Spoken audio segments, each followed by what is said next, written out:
Сізде аллергия бар ма? Қазіргі мезгілде, яғни көктемде басталатын, көбімізде басталатын түшкіру, көздің қышуы, жаңағы мұрын қышуы, мұрынның бітелуі, яғни осы көктемде пайда болатын жаңағы мезгілдік аллергия деп аталады. Немесе кез келген тағамға дегенде аллергия.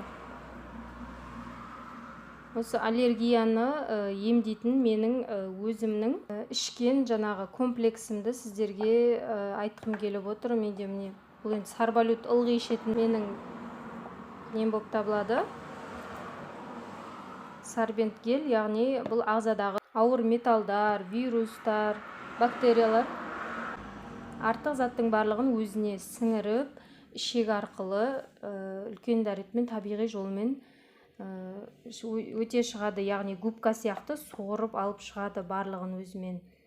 Бұл яғни тек қана алып шықпайды, жаңағы кейбірлер айтып жатады ғой, бүкіл витаминді алып кетеді деп, басқа осындай нелер бар ғой, сорбент ішетін, іш тазалайтын.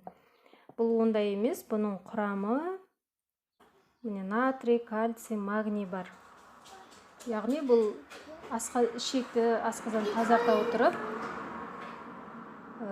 ағзаны витаминдермен толықтырып отырады. Сондықтан өте керек осы сорбент гелі номері 1 осы Коротков бальзамдарындағы өнім болып табылады. Мысалға, мен яғни аузым айналасына ұшық бірдеңке шықса, осыны іше қойсаңыз, бірден, яғни ішіңізден сол вирус бактерияны алып кетеді да, сыртқа шыққан жара да бірден тез кете қояды. Мен өзім опытымнан айтып жатырмын. Сонымен достар, мен аллергиядан қалай емделдім, осыны қалай ішкен туралы мен описанияға жазып қоятын боламын. Бірінші апта сарбалют іштім, іштегі сарбинелердің бәрін жаңа бактерияларды тазалау үшін, ағзаны ауыр металдардан арылту үшін. Одан кейін кальций ішеміз, омегамен бірге келесі апта қосып, сарбалютты да, кальцийді да арасына 15 минут салып. Кальций, омега-2 бұл иммунитетті көтереді. Сол үшін осыны витамин ішетін боламыз. Кальций гель түрінде бұл ағзаға өте жақсы сіңеді. Одан кейін мінекей гепата дегеніміз бауыр қызметін жақсартатын медовый бальзам. Бұны суға араластырып, бұны да ішесіздер. Бірінші сарбалют, кальций, одан 15 минуттан кейін гепата ішесіздер. Бұны да 3-ші апта, яғни 3-ші апта бойы осыны гепатын ішесіздер, яғни сарбалютты 1-ші апта, кальцийді 2-ші апта қосып ішесіздер, сарбалютпен бірге 3-ші аптада уже гепатаны қосасыздар, яғни сарбалют ішеміз, 15 минуттан кейін кальций, 15 минуттан кейін гепата ішеміз. Содан кейін 15 минуттан кейін тамақ ішетін боламыз. Гепата бұл, сіздерге оқып беремін, қолданылу саласы бауыр мен өт шығару жолдарының функционалды жағдайын қолдау үшін. Бұның, яғни бұл медовый түрі 50 мл жылы суға максимальный доза жарты шай қасыққа дейін араластырып ішесіздер. Бұл, яғни кішкентай балалар іше алмаған кезде өте жақсы, компот сияқты судың дәмі тәтті болады, сол балаларға беруге болады. Ал егер балға аллергияңыз болса, бұл бізде гепата апифит деп аталады, медовый түрі. Ал гепата алифит деген түрін алатын болсаңыз, осындай капсула түрінде майдан жасалған шөптің, сығындысы, мына жерде шөптер ғой бізде. Соның осындай майлы капсула түрі де бар, яғни ол гепата алифит деп аталады. Не бізде апифит қой, медовый түрлері. Осындай капсула түрінде алсаңыз болады. Яғни 3-ші апта біз гепата қостық. Енді 4-ші аптада гельминта орын ауысып кетіпті. Гепатадан кейін гастроапифитті қосамыз, яғни мінекей асқазан ішек жолдарының жағдайын қолдау үшін осыны қолданатын боламыз. Яғни бірінші бауырды, одан кейін асқазанды ретке келтіреді. Яғни ондағы микроб, бактерия, паразиттардан да тазартатын болады. 4-ші апта осы гастроны қосамыз, яғни бірінші сарбалют ішеміз, 15 минуттан кальций, омега ішеміз. Кальций енді арасын тоже 5-10 минутқа салып, омега ішеміз, 15 минуттан гепат ішеміз. Одан кейін гастро ішеміз 15 минуттан кейін. Сосын барып тамақ ішеміз. Осылай күніне 3 рет жасау керек. Так, 1, 2, 3, 4-ші апта өтті ма, 5-ші аптада гельминта апифит дегенді ішетін боламыз. Бұл ішек қарын жолдарының жағдайын қолдау үшін тағамға биологиялық белсенді қоспа болып табылады. Бұл да менде медовый түрі, суға араластырып ішеміз. Бұл яғни ағзада өте көптеген жаңағы бактериялар болса, олар жаңағы табиғи жолмен кіші дәрет, үлкен дәретпен шығатын болады. Ал егер ағзаңызда өте көп жаңағы паразиттер болатын болса, олар теріні де тесіп, жара ретінде шығуы мүмкін осы гельминтаны ішкен кезде. Сондықтан абай болыңыздар.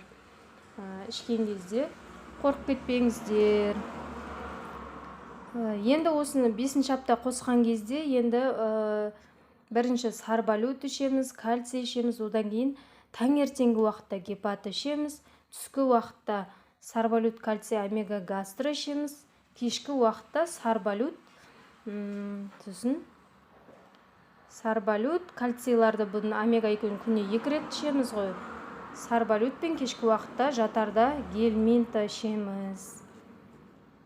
Осы комплекс менің ішкенім 1,5 ай нақты тоқтамай осылай кәдімгідей уақытымен сағатқа қарап отырып 15 минут салып отырып іштім. Аллергиямнан айықтым. Бірақтан да қазір 6 ай болды менің ішкеніме. Қазір кішкене көктем басталғасын арасына 1-2 рет түшкіріп қоям. Сол кезде бірден сарбалют ішем. Қайтадан комплексті қазір бастап жатырмын. Осыны ішіп, менде уже бітіп тұр, почти гепаты видеодан көрінбейді. Мына жерде 1-2 қасық қана қалды бұнда. Бірден іше қоям, бірден түшкіргенім бәрі басылады. Неге олай? Өйткені біз жылына жоқ дегенде 2 рет 6 ай сайын, яғни идеальный дегенде 3 ай сайын, әр маусым сайын осы комплексті ішіп тұруымыз қажет. Ол бізге бактериялар, ауыр металдар, жеген тамағымыздан да, судан, ең бірінші, ауадан, киімнен, тамақ жеген ыдысымыздан да, тіпті баклажкадан су ішіп сөйтеді ғой, пластмасса ыдыстар, сапасыз ыдыстардан да ағзамызға түрлі ауыр металдар, бактерия, паразиттер кіре береді. Сондықтан ағзаны жиі тазартып тұруымыз қажет. Мына жерде менде фунга апифит тұр видеода. Бұл қазір балалар жөтеліп кетпей жатыр ғой, жөтелі мінекей.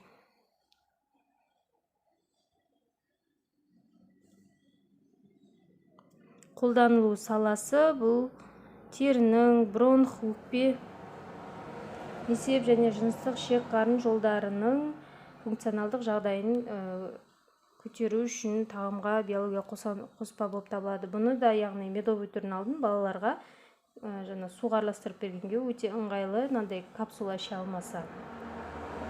Біздің фирмада басқа да өте көптеген комплекстер бар. Қазір видеода салам, немесе видеоның басында көрсетіп кеттіңіздер, тағы да қайталап салатын болам.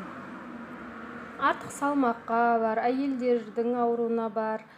Жаңағы осы жөтел деп жатырмын ғой, осының бронх деген түрі бар. Бізде көптеген өнімдер бар. Өздерін өте жоғары деңгейде көрсеткен. Бұл қазақстандық өнім. Әр елдің өзінің шөбі, яғни әр елдің өзінің шөбі өзіне ем дейді ғой. Біз Қытайдан, Америкадан алған шөбіміз бізге ол әсер ете ма, етпей ма, сондықтан өзіміздің қазақстандық өнімді ішкен дұрыс, өзімізге ем. Достар, осы видео пайдалы болса, денсаулығында ақауы бар, аллергиясы бар достарыңызға осы видеоны таратып, емделуіне, жазылуына себепші болыңыздар. Басқа да толық ақпарат алғыңыз келсе, видео астында менің WhatsApp номерім бар, соған шыға қойыңыздар. келесі пайдалы видеода кездескенше достар.